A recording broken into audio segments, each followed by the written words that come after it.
આજે મારે તમને એક એવી હસ્તીની વાત કરવી છે કે જેનું કદાચ તમે નામ પણ નહીં સાંભળ્યું હોય. Bob Monroe. એ છે ને કેનેડિયન આઈસ હોકી ટીમના ખૂબ સારા પ્લેયર હતા. એ નિવૃત્ત થયા ને પછી યુનોમાં જોડાયા અને આફ્રિકામાં એની સેવા આપી રહ્યા હતા. એક દી બોબ મનરો એની કાર લઈને આફ્રિકાની સૌથી મોટી ઝૂંપડપટ્ટી મથારે ત્યાંથી નીકળ્યા ને તો ત્યાં એણે જોયું કે બહુ મોટી સંખ્યામાં યુવાનો લુગડાનો દડો બનાવીને ફૂટબોલ રમતા હતા. પછી બોબ મનરો એ બધા યુવાનોને એની પાસે બોલાવ્યા અને એક કાગળમાં ફૂટબોલનું ચિત્ર દોરી અને કીધું કે તમે જેનાથી રમો છો ને એ ના હાલે, એના માટે આવો ફૂટબોલ જોઈ અને એ હું કાલે તમારા માટે લઈ આવી. બીજે દી બોબ મનરો થોડાક ફૂટબોલ લઈ અને ત્યાં ગયા અને બોલ યુવાનોને આપે ને એ પહેલાં કીધું કે તમારે આ બોલથી રમવું હોય ને તો મેદાન સારું જોઈએ, એટલે ગંદકી સાફ કરીને મેદાન તૈયાર કરો.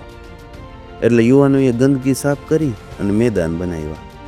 નિયમથી જ રમાય ને એટલે 1987માં મથારે ફૂટબોલ ક્લબની સ્થાપના કરવામાં આવી અને ક્લબના સભ્ય બનવું હોય ને તો ફરજિયાત ભણવાનું, એટલે યુવાનોએ ભણવાનું શરૂ કર્યું. તો મિત્રો, બોબ મનરોની છે ને નાની એવી શરૂઆતથી ખૂબ મોટા પરિણામ આવ્યા.